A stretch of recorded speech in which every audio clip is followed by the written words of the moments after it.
Ladies and gentlemen, namaskar, and welcome to the 16th edition of the Jaipur Literature Festival, protected by Dettol, Banega Swasth India at the Darbar Hall. We are delighted to introduce the Immortal King Rao with Vauhini Vara in conversation with Anupama Raju. This session is presented by the New Indian Express Group. Vauhini Vara's new novel, The Immortal King Rao, is an ambitious exploration of legacy, innovation, and identity, a disquieting mirror of present realities. King Rao gives his daughter Athena access to his memories, through which she unveils his life in this threefold account: as a Dalit boy in his ancestral home, as an adolescent in America with unparalleled tech genius, and old age, absconding from the mainland to raise Athena, a last attempt at preserving his legacy.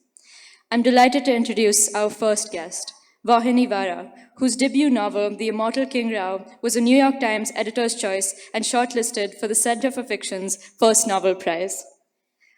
She has also written and edited for The New Yorker, The New York Times Magazine, The Atlantic, and other publications. Joining her is Anupama Raju, a poet, novelist, literary journalist, and translator, as well as a communications professional. She is the author of See, a novel, and Nine, a poetry collection.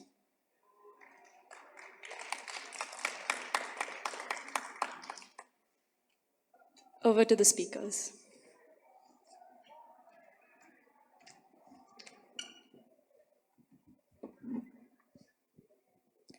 Good afternoon, everybody, and thank you so much for being here to listen to this conversation. I think what we'll do is begin with a short reading, Vauhini. It's only correct that the audience gets a glimpse of of the wonderful world that you create in this beautiful book. Thank you. Thank you, Anupama, and thanks to the festival for having us for this conversation, and just a quick thanks to my publisher, HarperCollins India, also.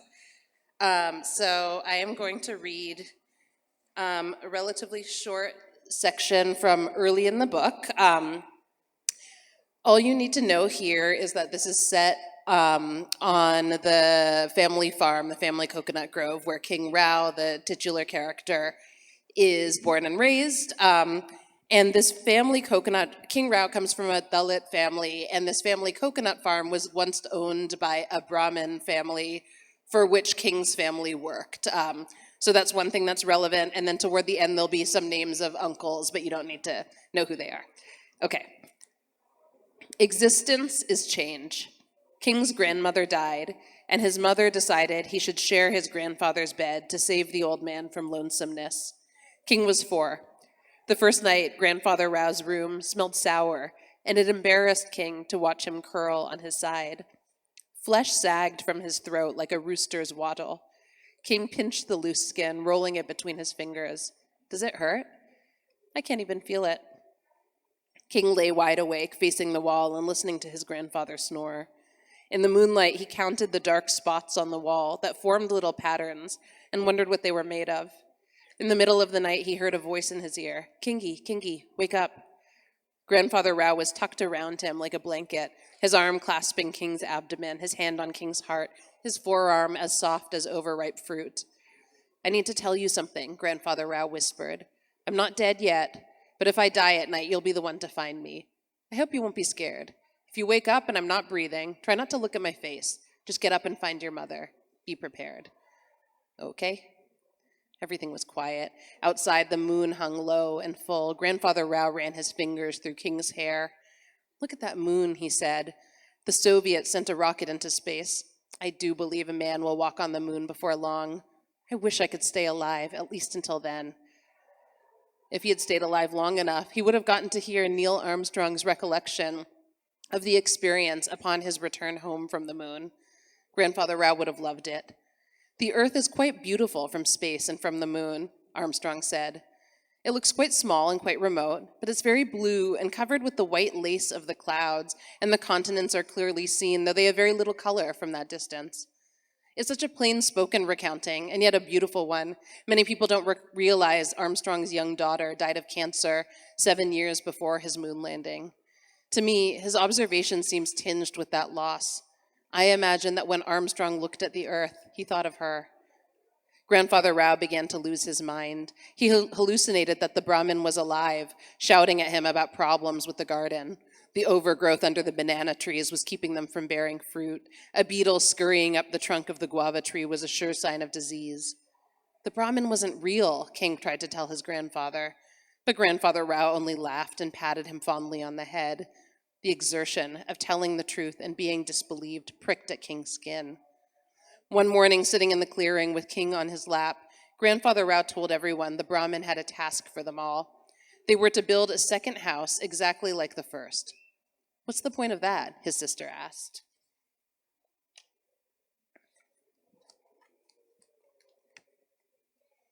"We don't ask questions of the Brahmin," Grandfather Rao said.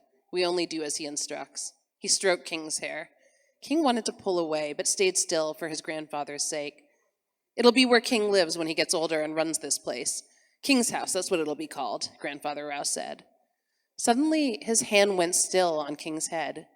"He's dead," King thought. "Remember this moment when your grandfather died." Then his grandfather stroked his head again, and a flash of impatience hit him. "Come on, die." A shiver of shame went down his arms. "King needs a house of his own," Grandfather Rao said.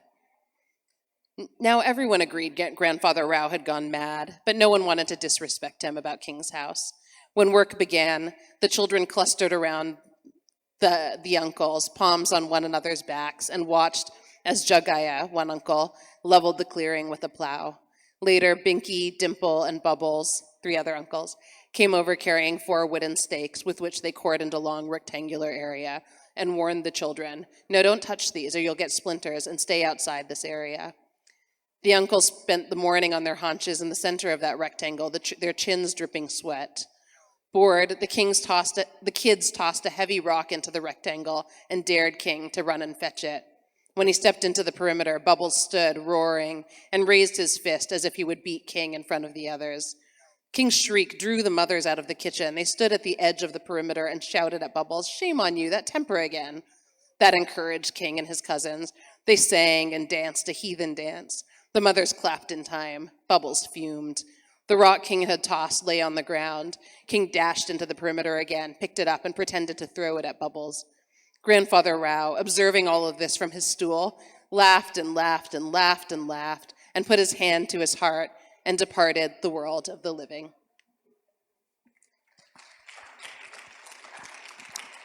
Thank you so much, Vauhini, and if time permits, we should definitely get back to another reading. So let's talk about the genesis of this novel. How did it all begin? So I was working as a tech reporter at the Wall Street Journal right out of college. That was my first job.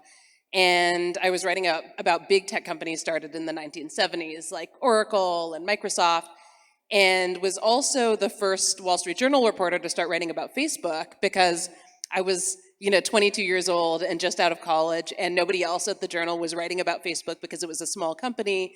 And so everybody was like, well, let's just let the new kid do it. So I was writing about these companies and started to eventually feel burnt out. And also, I don't want to overstate it, but also started to kind of look at the growth of these newer companies with some alarm is even probably too strong, but some sense of worry about where this could all go in the future. And so what I did, being in my 20s then, was to decide to take a break from it all. And I went to graduate school to study creative writing. And while I was there, I was on a trip with my dad and his wife, and we were on a train in Peru. And I remember him turning to me and saying, like, "You're in grad school for creative writing and you keep working on short stories, but nobody reads short stories. Like, you should really write a novel." And so I was like, "Okay, Dad, give me an idea for a novel then." And he gave me a couple of bad ideas, like 1 or 2 really bad ideas. And then he said, "But why don't you write about our family coconut grove?" And there was like some interesting drama on our family coconut grove. I'm Dalit through my dad's side. And so he grew up in South India at sort of like a fraught time, but also a time of a lot of opportunity in some ways, right? And I always thought it was a good story, but I didn't know whether I sort of had the permission to write that story. And so when he said that, I was like, that is a good idea. And I think, but I didn't know what the story was, but I think somehow in my mind, that sort of mixed with my experience working in tech and having these questions about tech, and this character appeared who grew up on a coconut grove from the 50s to the 70s, moved to the US in the 70s, started a tech company, and the rest is history. Yeah, great. So the novel, I mean, even though it it kind of has roots in your coconut grove, and it also touches upon themes that I think move us all, right? It's also a novel about family, relationships, ambition, success, technology, right? And loneliness. At the same time, it evokes a very scary world where our consciousness and memories can be evoked and kind of all brought into a vial that can be injected. Uh, so, how did you maintain a balance between the real and the dystopian? Yeah, yeah, as you described that, I'm thinking of your book, C, which I just acquired today, and the relationship between your book and mine, and the way we both took very different approaches, I think, to writing about the way that the world has been fragmented by capitalism, by technological capitalism.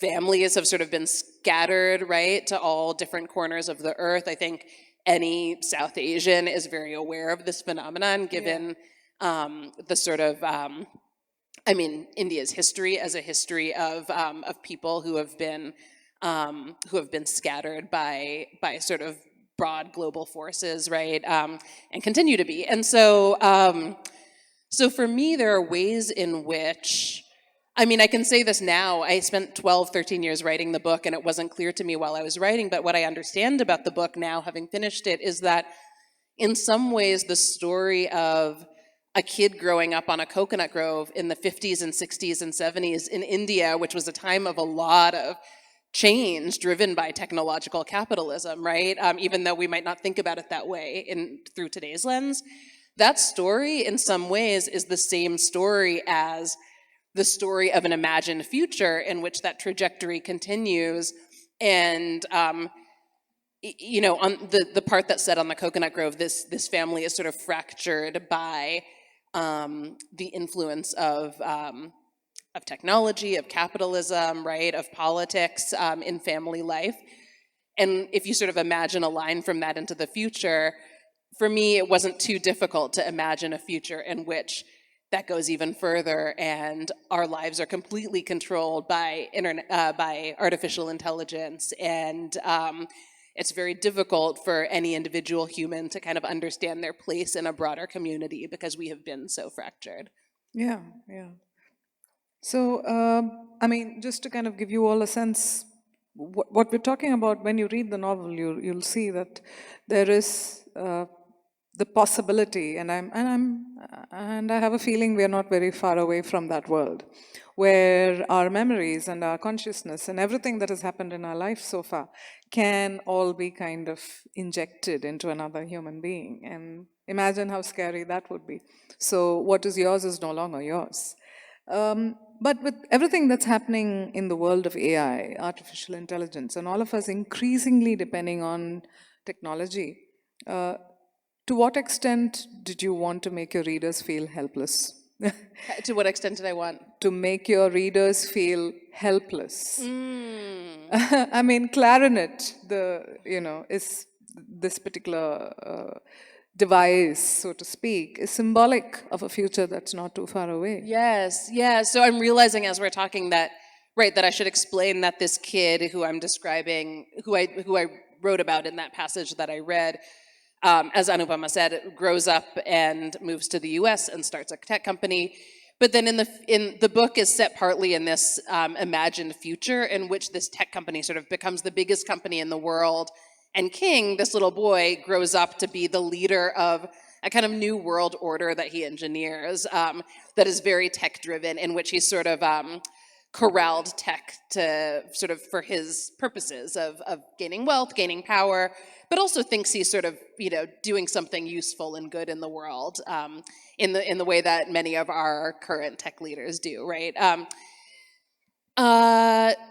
You know, I don't know that I had a goal with respect to how I wanted my my readers to feel. I don't think the readers are my readers, but I think like the individual relationship between a reader and a book is very intimate. I think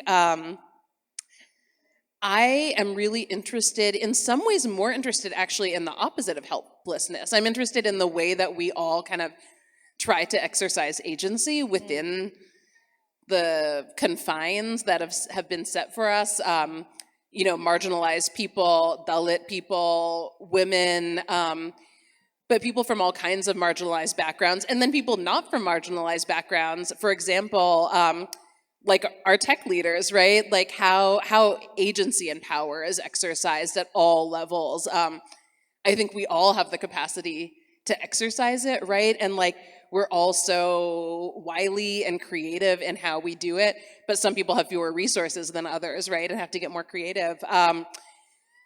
And so, there are ways in which, in some ways, in many ways, technology renders us helpless. But I think honestly, what's more interesting to me probably is the way in which technology is not sentient, but the people who create technology, right, try to appeal actually to that desire in us to exercise agency, right?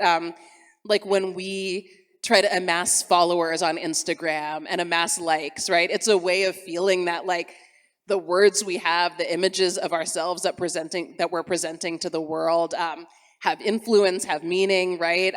But it's a perversion of our desire to find a way to express our agency, right? Yeah, that's right. Why this is also interesting is that on the one hand, the tech companies are telling us that technology is our friend, and this is a partnership that we share with the human race, and they're there to make our lives simpler.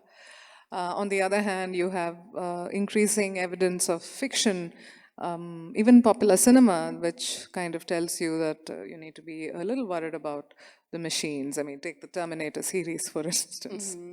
But you're right. I think it is also a reminder that we, at the end of the day, have agency and command over our lives. Now, moving a little bit into the technique of the novel, the narration itself, because it's also a generational saga. You see 3 time periods and 3 generations, and the novel kind of beautifully moves between these 3 generations. So there is this very expansive timeline that you have from the 60s to the 70s to the 80s. So how important is this expansive timeline to you? For me, it was sort of inextricable with the book itself. I will say that when I started writing this book, I started writing the story of this kid growing up on a coconut grove. Like that's where I started, and then I wrote the story of this kid growing up and starting a tech company, and I didn't know who was telling the story. It might be of interest to people here, actually. I'm realizing now that for me, one of the challenges was that my parents both grew up in India. They both grew up in coastal Andhra Pradesh, in farming communities. My dad grew up in a farming family. My mom's father was a veterinarian. But I never lived in India. I grew up visiting a little bit. I visited the coconut grove where my dad grew up, but I myself didn't have personal experience. And so I was having a hard time figuring out how to tell this story, given that I never lived on this coconut grove that my dad grew up in. I'm Dalit through my dad, but I didn't have the kinds of experiences that he and his family members had, right? I mean, he and his generational cohort had. And so I had to kind of invent a narrator for the book that would allow me to tell the story in a way that felt true to my own relationship with the story. And that's how I created this narrator who is King Rao's daughter, but also has access through a technology he has created to his memories and his consciousness. And so she's able to tell his stories, but she is not him. She's not pretending to try to tell those stories from personal experience. And so the genesis of that actually came from almost a kind of craft problem I had as a writer. I didn't know how to tell the story, so I thought, okay, well, let me invent a narrator who can tell the story in a way that like feels true to my relationship to it. So yeah. Okay, yeah. And so we have the narrator, Athena, the daughter. We have, of course, King Rao himself, and we have Margie, a very strong presence in the book. So, who would you say, according to you, is the most complex character in the book? Yeah, she sent me some of these questions in advance, and that was the one that I had struggled with the most, I have to say. Margie is King Rao's wife and co-founder. So, that's a hard question. I have to admit, I didn't settle on an answer. I hope they're all complex. I hope that's a little bit of a cop out of an answer.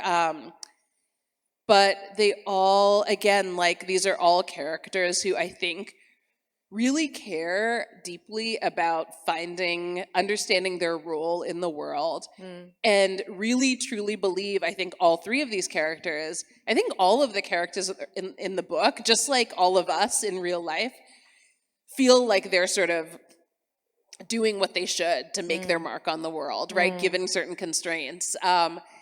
And in doing so, make mistakes, and in sort of the grand scheme of things, do not necessarily make the world a better place, right?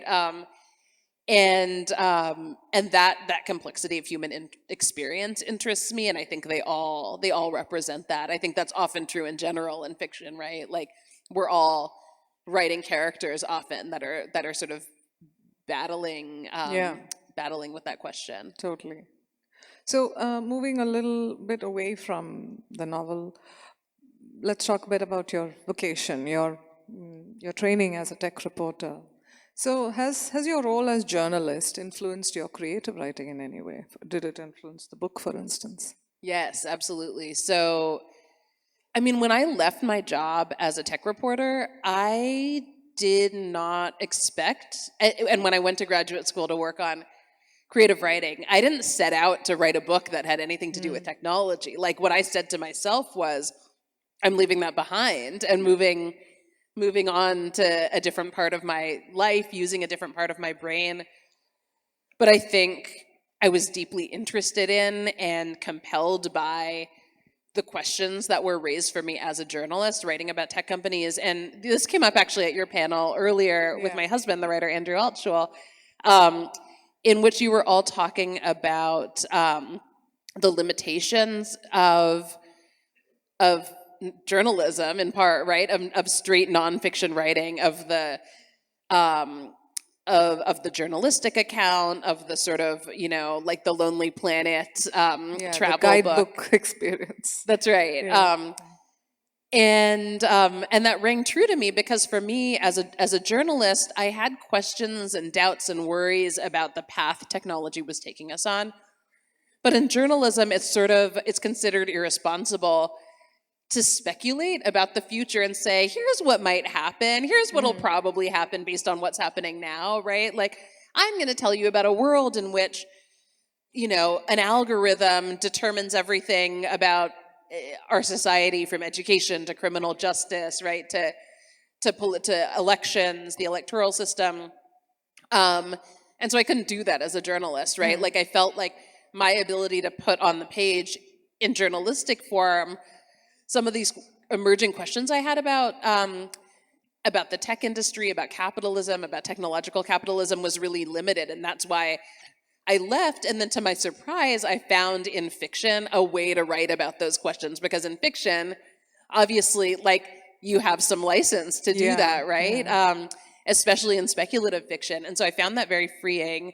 But the other interesting connection that I'll mention is that I went to graduate school for 2 years, but I spent an additional decade working on the book. And when I left graduate school, I went back to journalism full time. So I was writing I was working on the novel in my spare time. But what I ended up doing after a while to sort of sneakily serve the novel while doing my day job that I got paid for was to find assignments as a journalist to write about the kinds of things I was interested in. So for example, I would find these assignments to to write about tech companies that were dominant in AI, that were developing AI technologies.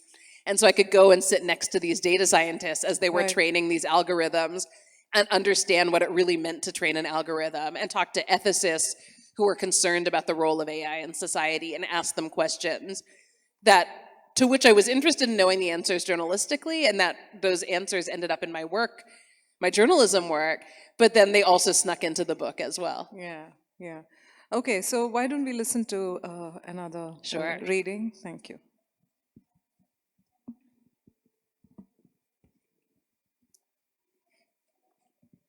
So this is a reading that Anupama flagged for me. The problem is that there's little left on Earth for humans to master. Each generation standing on the shoulders of the one before, we have mastered it all. We have rid ourselves of those enemies that have stepped into the path of our advancement. We have wrecked their homes so their children cannot return. We have sucked the earth of its life-giving marrow so that no one else can have it but us. We began by creating fire, and now here we are, standing in its glorious blaze. The problem is that we are witnessing the upper limit of human accomplishment. In time, the oceans will slam over the last of our good green land, and the hot lid of heaven will press down upon it. We humans have become so excellent at conquering that we have succeeded in conquering even ourselves. Lately, though, I have taken solace in considering all that my clarinet, which is the technology that allows her to access other people's consciousness, in considering all that my clarinet turned out to be capable of. It gave me the story of my father's life. It gave me the stories of hundreds of strangers' lives. The stories of our lives are ephemeral. When we die, they die too. But what if I could gather up these stories and hold on to them for safekeeping? When humans finally drive ourselves to extinction, wouldn't that be our best shot at proving to the universe that once upon a time we were here? All this time, I have been asking and asking and asking myself, what am I here for? What are we all here for? Could it be that this is the answer? I absolutely love that passage. I found that immensely moving and also very troubling. So it kind of seems like a comment on what concerns us as a race, what concerns us as a planet. So do you think that writers share the responsibility of concerning ourselves with such questions? Do you think it's a responsibility we all share? Yeah, it's such an interesting question. I think it's a question writers think about all the time. I think, writers think about it all the time too. I think in the context of having friends and relatives who became doctors, who became social justice activists, right? Who sort of took up careers that have a more obvious use in the world, right? And so I think we as writers ask ourselves, like, is our work doing something beneficial for humanity, right? I don't think it necessarily is, and I don't know. I mean, I feel certain responsibilities as a writer, but I don't know that being a writer requires feeling any kind of responsibility. To be a writer, you write something. Maybe it's a book, maybe it gets published, and so I mean, for me, I think this is true of a lot of writers. Like, what drives us to the page, what drives me to the page, is very, very personal. It has a lot less to do with like what the work will mean in the world once it exists in the world and as readers are engaging with it, than what it means for me and what I'm trying to work out through writing it. And so for me, it really is, I mean, as you can maybe tell from this passage, it's really much more about like posing the questions and kind of like wrestling with those questions over and over and over than about the answer to those questions. And I think what's interesting about that, one thing that's interesting about that, and something else that I'm engaging with in the book, is that I think it's a very particularly human impulse too, to keep asking this question about like what we're doing in the world, right? Like whether our work is useful, whether what we're like, how to do something useful, right? And I think that's gotten into a lot of trouble as humans, right? Like our curiosity about the world, our adventurousness, like these like very these traits that we have as animals, as human animals, are like what make us so interesting, and what make us ambitious. And I consider myself an ambitious person, and what really drive us. And then at the same time, like this ambition and this drive and this curiosity and this adventurousness have ruined our planet, have ruined the lives of individual humans, have broken apart communities. And I think that duality is really interesting. Right. I just want to come back to something that we touched upon right in the beginning. You talked about your father, and you also talked about your Dalit background. To what extent was that important? Is it incidental, or did it inform any of the themes or any of the complexities that you deal with? Yeah. So when I started writing the book, as you know, the seed was the setting in which my dad grew up as a Dalit boy in India in the 50s and 60s and 70s. And it never occurred to me to try to make that character not Dalit, right? Like my family identity, my dad's identity is so intertwined with caste that it would be impossible to tell the story of my dad's family without the Dalit part, right? And so in some ways that was a problem for me because you were talking earlier in your panel about responsibility, right, as a writer. And so for me, knowing that that was going to be something that had to be on the page, I then had to understand its relationship to the broader context of the book. My dad is proud to be Dalit. He is engaged in activism, and so I grew up sort of, especially in my 20s or so, not when I was a kid as much, but as I grew older, he started talking to me more about his feelings on this, and he has a lens that that sort of in which caste he engages with caste in a broad sense. He engages with how caste is related to class, for example, and so like I've had conversations with him about that, but then also really started to like to read and talk to scholars and try to understand the relationship between caste and sort of the global world economy, global politics. And so in the end, in the book that emerged, I think caste is really, really important. I think this book couldn't exist without King Rao being Dalit in many ways, because his Dalit identity informs the way he moves in the world when he gains wealth and gains power. And it's not, one might think, oh, shouldn't a character like this, once he has wealth and he has power, have sort of the kind of politically and socially engaged consciousness that would compel him to exercise that wealth and power in positive ways, right? And he doesn't necessarily. But I think that too is inextricably linked with his own background.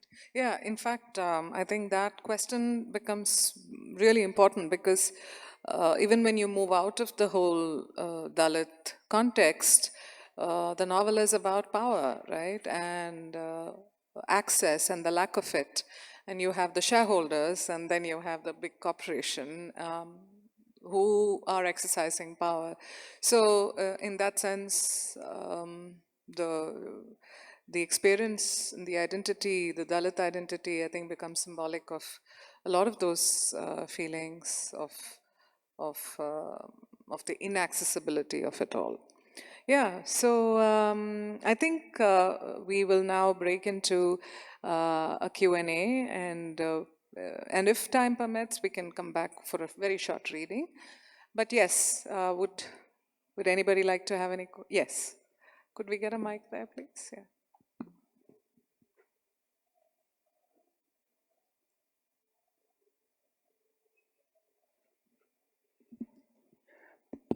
Hi. Uh, I'm trying to imagine what it must be like for a writer to create a world in the future. What sounds feasible versus what sounds ridiculous, or people will laugh at this, or can the world look like this? Because especially in the light of some books being particularly prescient, let's say Orwell's 1984. Uh, how do you navigate that? I want to sort of get into your mind regarding this.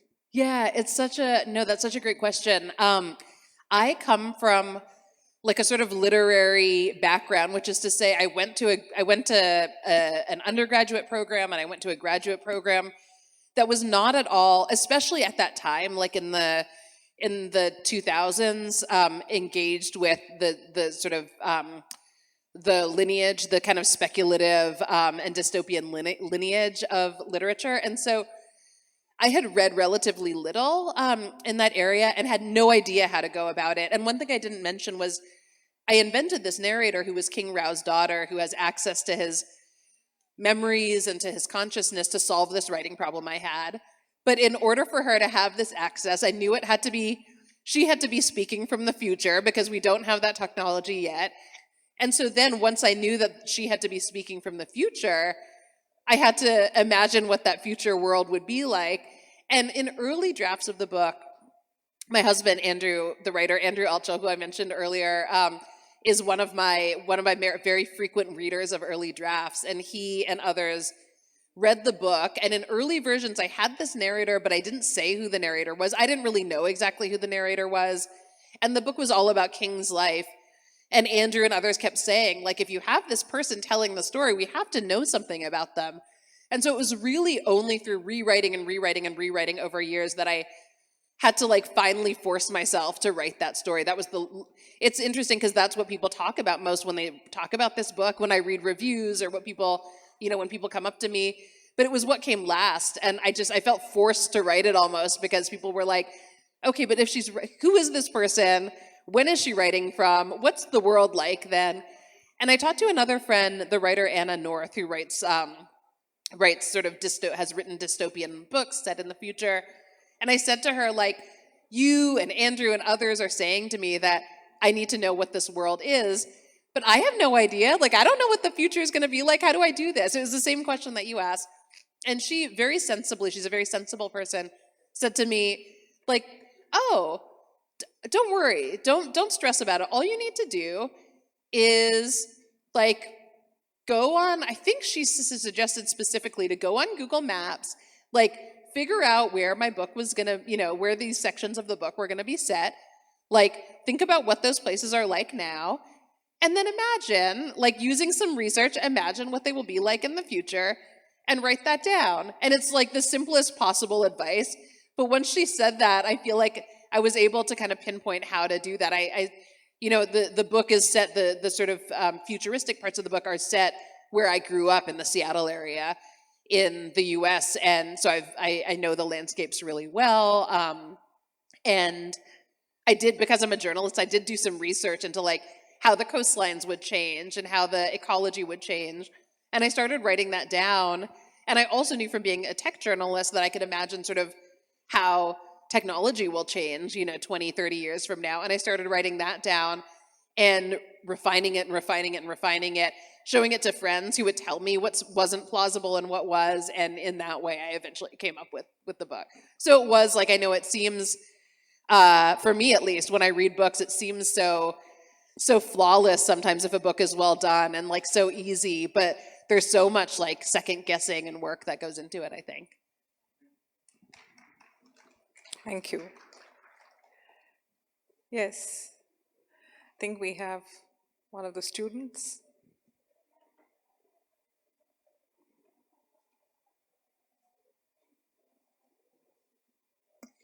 Hi. So my question is that as an author, is it easier for you to write about things that you've experienced yourself, colored with your emotions and opinions as they are, or the more objective encounter, what you would say, descriptions that you get from other people. Like how you say you are writing mostly about your father's memories. So, what would you say is easier for you to write as an author? Yeah, I love that question. I mean, I think a lot of authors are always trying to square, especially authors of fiction, right? Like, you are one individual who lives in one body and has had one very singular experience of the world. And so, inevitably, that will color everything you write. It's impossible for it not to. And so, in some ways, everything you write is your own story, right? And then at the same time, what we as writers are able to do, and this is true of nonfiction writers and fiction writers, I think, is try through empathy, through research, try to understand what it is like to be another person and accurately depict that. I think for me, partly because I have a journalism background, for me, whenever I write, often when I write about characters who are not like myself, I really try to go, like, I'll go and interview people. So for this novel, for example, I went and interviewed not just my dad, but family members who grew up at the same time as him, scholars of Dalit history, people who lived around the same time in India, people who started tech companies in the 1970s in the US.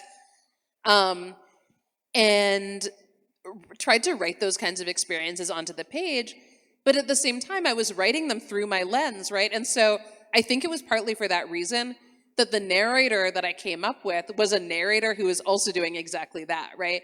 The narrator is King Rao's daughter, and everything is filtered through her experience. But I gave her this little trick that I don't have access to, right? Of being able to like actually legitimately access the consciousness of other people to understand what that was like. But that's also in some ways a problem for a writer. It was a problem for me because I don't actually have that access, right? So it's, I said I'm more interested in questions than in answers. And I think with this too, like, I think it's a fascinating question that we all kind of struggle to, as writers, to address.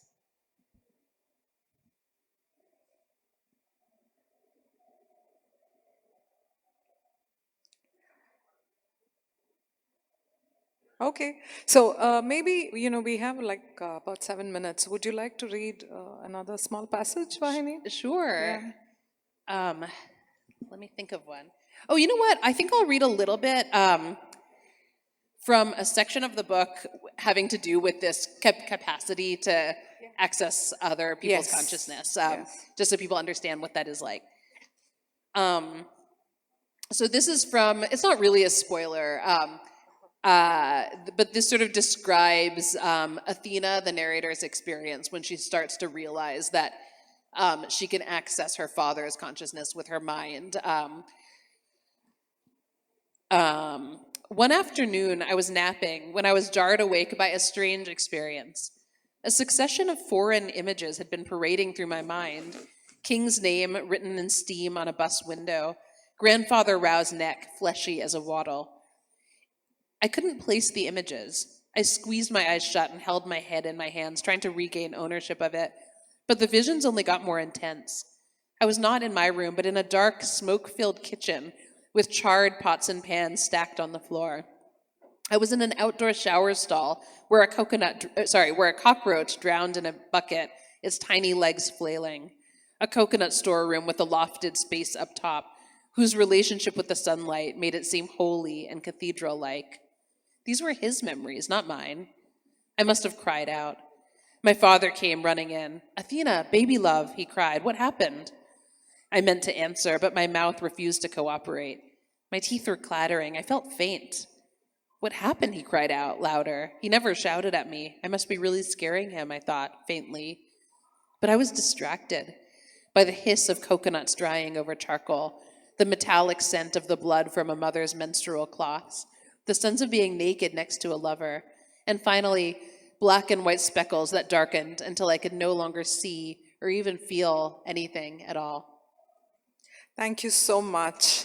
I think we've had lots of tantalizing glimpses into the world that you create of the Immortal King Rao, and the book is available. So I would definitely urge you all to read the book, to buy the book and read it.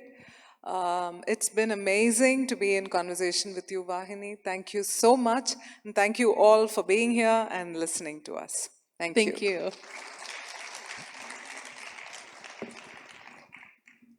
And with that, we would like to thank the speakers Vauhini Vara and Anupama Raju for this riveting session. We thank the New Indian Express Group for their support as well.